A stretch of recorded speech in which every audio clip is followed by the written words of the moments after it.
Ano ba yan, Mr. Robero? Puro na naman mali ang ginagawa mo. Akala ko ba magaling ka? Pero ngayon, puro na naman kapalpakan ang inabot natin. Pasensya na, boss. Hindi ko alam ang gagawin eh. Yan na, sige. Sa susunod, aasahan ko ha. Aasahan ko na maging maayos na yung gagawin mo ha.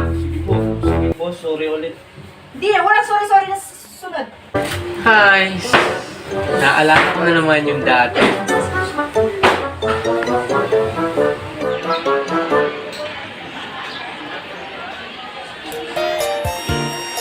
Hi, nasa alma mater na naman ako.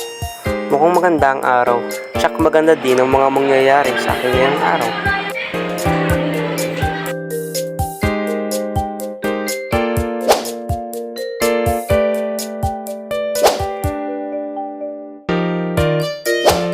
Huy! Ano to?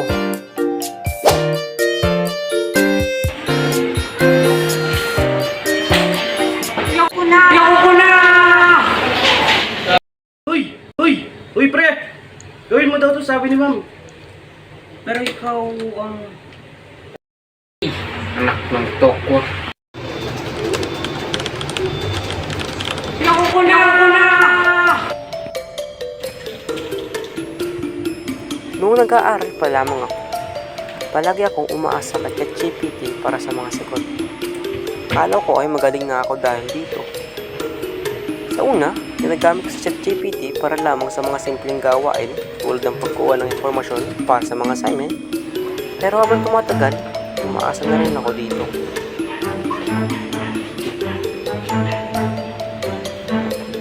Finally, after years, nakagraduate na ako. Nakahanap na rin ng matinong trabaho. Ang di nila alam, ChatGPT kong nakalagay sa resume ko. Tapos, nag-research lang ako ng possible questions sa job interview. Ginaya ko lang ang mga sinabi doon. Ang sama ko na ba? Pero, lahat yun, nagbago mula nun. Boss, ito yung pinapagawa ko sa akin.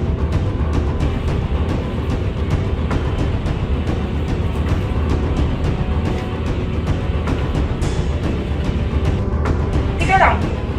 Bakit parang may mali dito?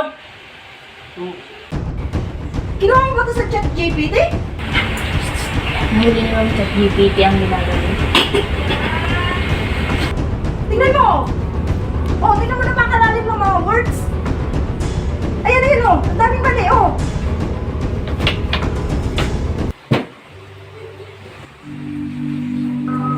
Na-realize ko na hindi tamang umasa sa ChatGPT para sa lahat ng bagay. Dapat gamitin natin ito ng responsable at may disiplina. Hindi lang para iwasan ang kapalpakan, kundi para mapabuti rin ang ating kakayahan at kaalaman. Boss, ito na po yung pinagagawa niyo sa akin.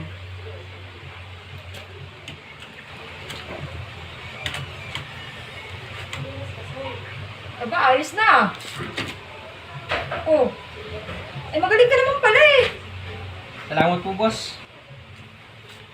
Bilang isang estudyante at ngayon ay isang profesional, mahalaga ang tamang paggamit ng mga AI tulad ng ChatGPT. Salamat po. Sige. Dapat nating gamitin ito bilang isang tool para sa pagpapaunlad ng ating sarili at hindi bilang crutch lamang. Responsable tayong dapat gumamit nito upang maiwasan ang pag-aabuso at maging mabuting bahagi ng ating komunidad.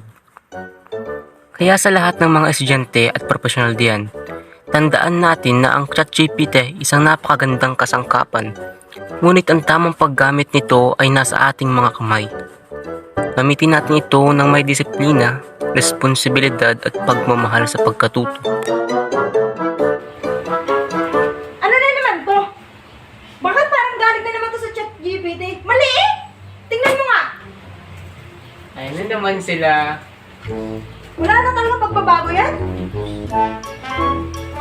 Ayusin mo sa susunod. Ayoko nang makita yung may mali.